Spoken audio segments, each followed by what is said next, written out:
Hello guys, good morning. It's a beautiful day today. Ayan oh. Super blue sky. At saka uminit na rin. Pero ayan oh. Umulan kagabi. But ngayon, mainit na naman. So, ang ganda na ng aking sili dito oh. Ayan siya. Tapos yung pigeon pea ko, ayan. Tinappings ko na nga siya kasi gusto ko siyang magsanga. Ayan o. Tinanggal ko yung dulo niya. Kaya ayan, may mga bago silang sibol dyan. And then look at that. Ang ganda niya kapag ka umaga.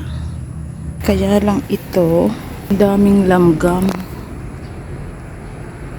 Baka putulin ko yan. Pero sayang naman kasi ng bunga. Ayan.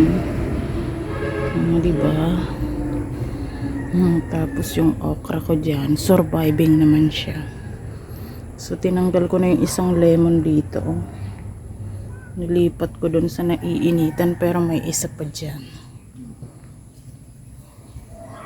Ang ganda ng araw today. So hopefully wag na munang umulan. And then here, buhay naman na yung mga mangbin ko. Kaya lang ngayong maulan, daming insekto. Ang daming kumakain ng dahon. Katulad nito. Ito pala tatanggalin kong isang to kasi over na siya dito. Tama na yung 3 peraso. Ayan. Ayan, may mga mangbin akong tinanim dyan. So I don't mind kung hindi siya mamunga. Basta nilagay ko lang siya dyan. Experiment lang. Baka sakaling mamunga. And thanks God pag namunga. Tapos ito, bago ko lang tong tanim, hiningi ko to sa aking brother. Kasi ang ganda ng kulay niya. I like it. Tapos dito din, nakakatuwa na siya kasi mga buhay na sila.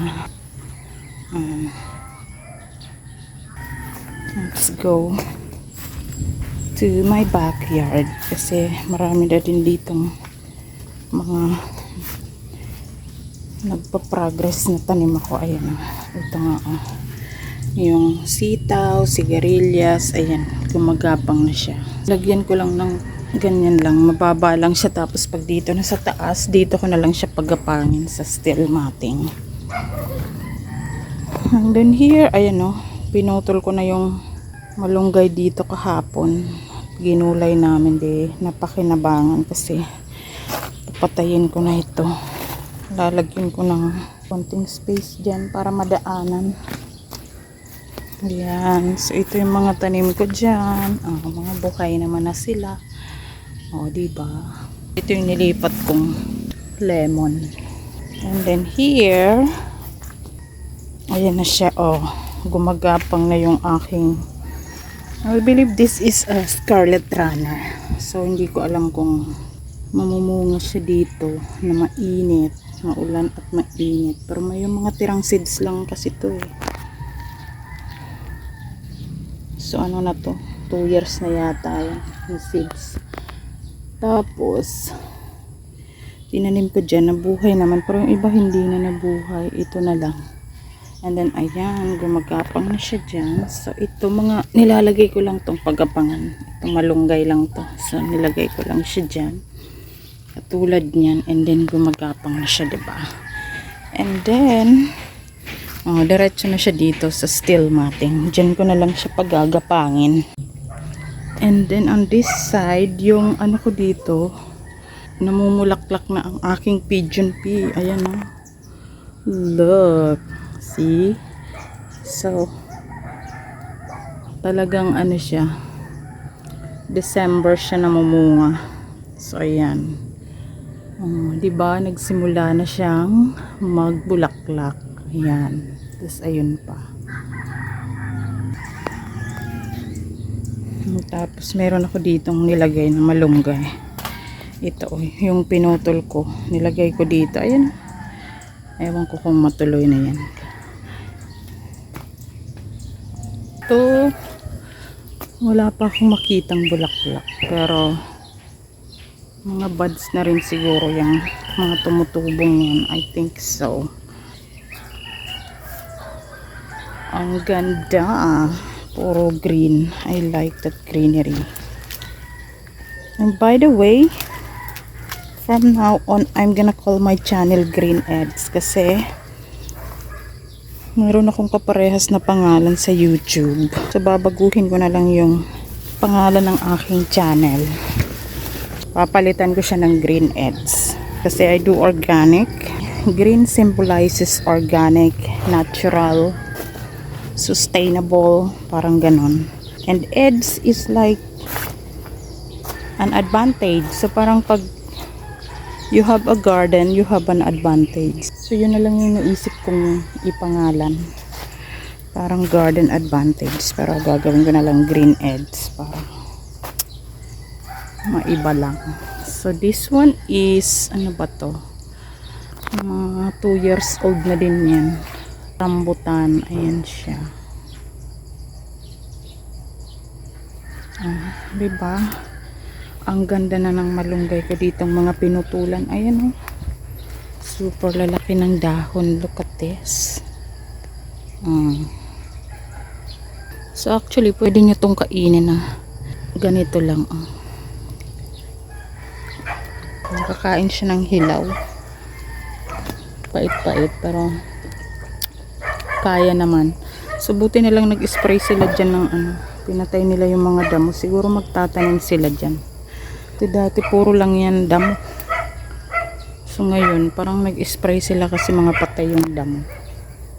So, here, ito lang problema dito kapag basa pa yung mga damo dito.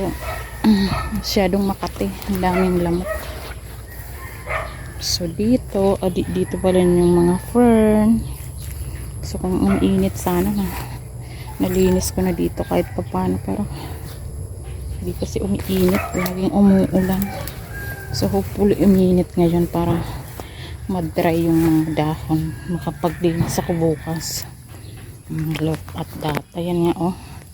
Yung mga ganito, oh. Siksika na sila, masyado nagsitubuan na. Pero ang dami ko na din kasing tanim diyan. Oh. Punong-puno na rin.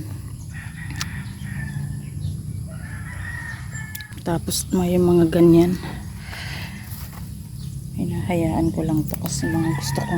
Kahit pa paano mayroon din bulaklak para mayroong mga peace. So dito rin, oh. Ito ibang klaseng taro din to. Ito yung nagugulay yung dahon. Pati yung kanyang laman. Pwedeng kainin. So there it is. Kaya lang meron na naman dito mga manok. Hinalukan na naman yung iba kong tanim, sayang. Ayan na, namatay na yung banana dito. Tanggalin ko siguro yan. Kasi meron namang mga babies. Ayan, pero yung mother plant namatay na.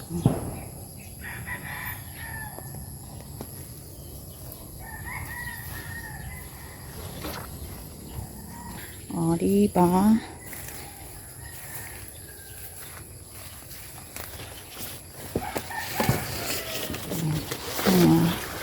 Kasaba. Tapos ito nga, meron pang ubi dito. Ito yung bunga niya. Ayan yung tinatanim. Pwede rin naman siyang kainin.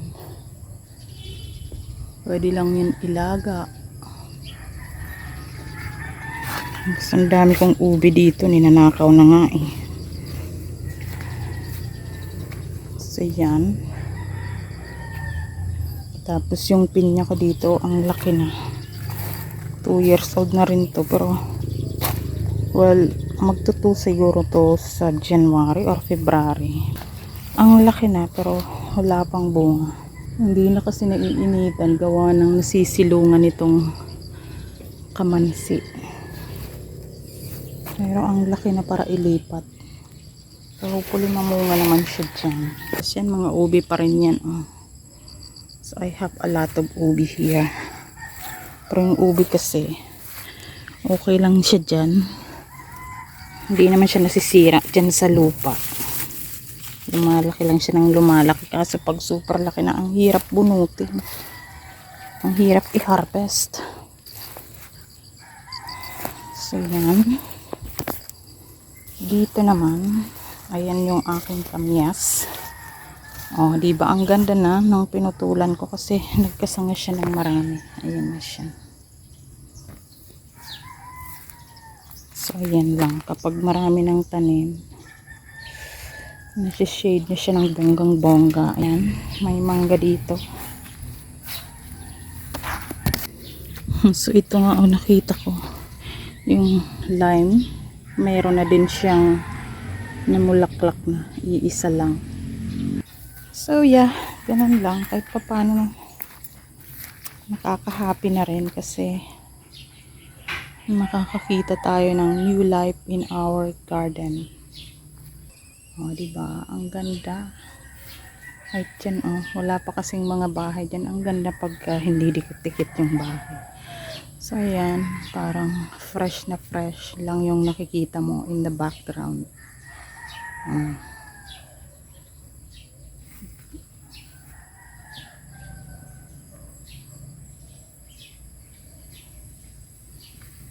Tapos dito lang sa baba na to, mga kabakayan na dito.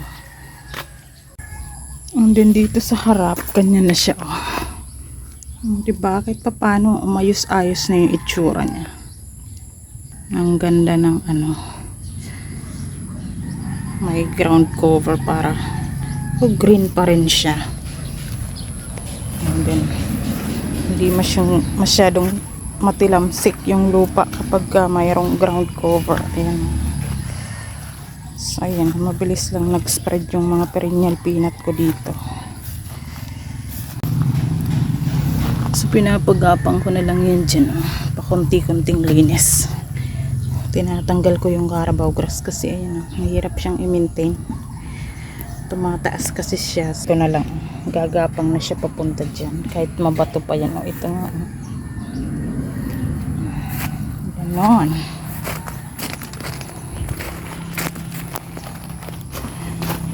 Tapos dito, merong bahay kubong, ang cute na cute. So ayan, umulan na naman siya. Ang ganda pa lang kaninang umaga ng araw. Tapos ngayon, after lunch, ayan na, umulan na naman. So parang wala talagang araw na hindi uulan.